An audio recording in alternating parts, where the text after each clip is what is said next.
You. Oh, are they?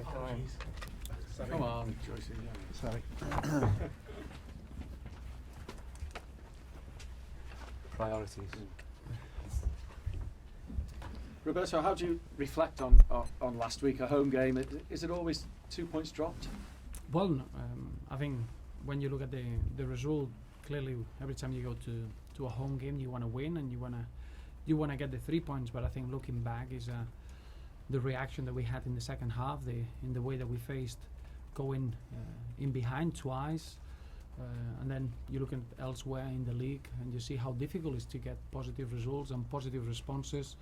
And we all know the first half wasn't up to the tempo and the intensity that we should have had, but there are many positives coming out from that performance, from key individual performances, a team taking responsibility and not accepting not getting something out of the game even when it was late. I think that sort of performance and reaction is going to allow us to build on what we're going to be this season. So looking back now, more positives than just the aspect that we couldn't get the 3 points, which clearly is a negative. You need those positives because you found it difficult at Southampton in the games that you've had there with Everton, unfortunately. Difficult to put your finger on that? Yes, I think, as you mentioned, I think the last two visits at Southampton, they've been really tough games for different reasons, and I don't think they've been just football aspects. You feel that things that they could go wrong. I think 2 years ago we had 2 own goals very early, and then you look into our history and I think it's 22 years that we only had 2 wins. So it's not in the last 2 seasons. You look in the last 6 visits, we had 3 defeats and 3 draws. So historically, it's a very tough place for us, and I think it becomes an extra challenge. We wanna embrace that. I think Southampton are in a very good moment, playing in Europe. I think they found a very good balance in the way they play, and it's going to be a really difficult opposition to face. But I feel that is an extra difficult place to go for us as Everton. So we're looking forward to be conscious of the difficulty of the trip, the difficulty of the position, and make sure that we change the stats that they are so much against us. And just as far as that challenge is concerned, made more difficult with the number of injuries that you've got at the moment. How's Kevin Morales, first of all, having gone off last week? But he's reacted really well. We were shocked on looking at the action again. I think he was very fortunate. It was a very bad challenge that in any other situation, if Kevin would have been a little bit unfit or catching up a little bit in his fitness, he would end up with a broken leg. It's such a bad challenge, but he's reacted really well. I expect him to train today, and I think we're quite positive with Kevin for the weekend. Gerard Deulofeu trained really well yesterday, and I expect him to join the group. I expect Aidan McGeady to join the group today. Mo Besic trained really well on Tuesday. So we had very good news on those, and I think the squad is getting stronger in numbers. So I just feel that competition for places is going to help us this weekend. When you say join the group, the likes of McGeady, Besic and Deulofeu are probably some way off starting a game though. Maybe match fitness is something that you need to build over the next couple of weeks, but they've been working really hard in their physical levels as well. So I don't think they're too far away from helping the group and helping the team. How long they can be involved, it will depend in their specific position, but it's very positive that they're fighting and try to earn a place in the starting lineup. Have you been able to put a timescale on Leighton Baines' return? Well, Leighton will find out a bit more today, and obviously it was a setback on the previous injury. Obviously, it's a completely new action. It's a ball that he hits him in the same area, but is reacted in the same area where he had the problem in his ankle late last season. So we'll find out exactly how long he's going to be out. He's going to be missed on the pitch, as you can imagine, but I think Leighton is going to take a bigger role around the place, and he's going to become a big leader, and his influence is going to be very important even when he's not on the pitch. John Stones, the window's open till the 1st of September, so we're going to ask you this every week, I suppose, Roberto. It's going to get like Danny Ings and Sean Dyche, I suppose, isn't it? First of all, he's fit and raring to go. Yes, absolutely. I think John's performance at the weekend was really strong. I thought that Phil Jagielka and him, probably with Gareth Barry, were the three players that they drove the team through that difficult period that we had once we went 1-0 down. And I think for a young man to come up with that leadership, I think is a real sign of what he is as a footballer, and as you can imagine, is a huge player for us, a very important player for us, and we're really looking forward to see the best of John over the next few seasons, not just the next few weeks. So a real determination to ensure that he stays at Goodison Park. Like any other player that is important for us. I'll never be upset about people asking about our players, and those are compliments about players that they are performing really well and attracting interest, but nothing else. I said before, the player is not for sale, and that's the end of it. You have hinted that you'd like 3 more signings before the transfer window closes.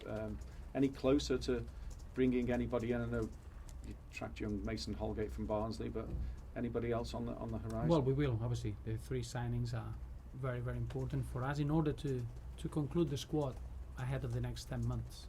Remember, when you are assembling a new squad, is not just to do it for the upcoming weeks. What we're doing now is we highlighted 3 positions that we need to strengthening in order to be as strong as we can in the next 10 months. That hasn't changed. At the moment, the focus is the game of the weekend. I think Southampton deserves the full focus, and behind the scenes we're working extremely hard to get the squad as strong as we can, and obviously whenever we've got something to announce, our fans will be the first ones to know.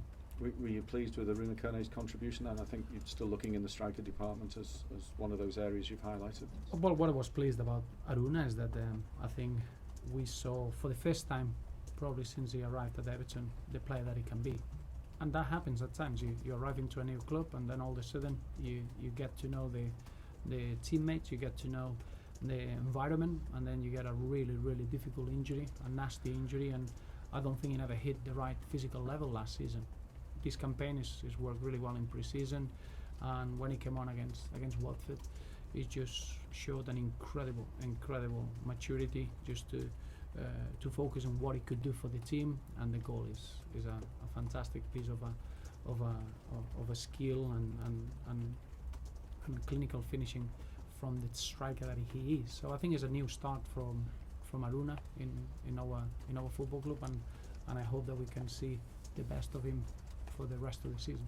Just finally then from me, would you be worried if it's just Aruna Kone and Romelu Lukaku completing your forward department come the 2nd of September? I don't think that's an issue to consider. What we are is we're going to be as strong as we can when the window closes, and we are very confident that we're not going to be short in any department, not just in the strikers' roles. I think all over the park. We need, as I mentioned before, three signings where it's going to strengthen the different positions in the team. But as a whole, I'm very confident in finding a very good outcome before the window closes. Thank you. Just a couple of quick ones, if I may. As far as Leighton's concerned, you said you find out later today. What are you expecting? Are these scan results or more tests? Or yes, no, we're going to get the results.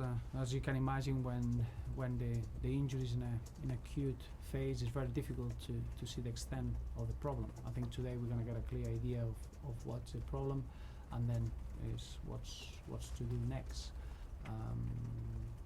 Because of the previous surgery that Leighton had in that area, is an extra sensitive part of his body, so we need to make sure that we are clear with the injury and the extent of it and the damage that he has, and then we'll get the right specialist to give us the best treatment. And it's quite a disappointing situation, because I thought Leighton was really sharp and strong in this pre-season, and he looked a refreshed man, and when Leighton is at his very best, for me is one of the best left backs in European football. So for him not to be able to play minutes now is a disappointment for everyone, but in the same manner we'll make sure that when he comes back he's fully refreshed and ready to give us a massive impact.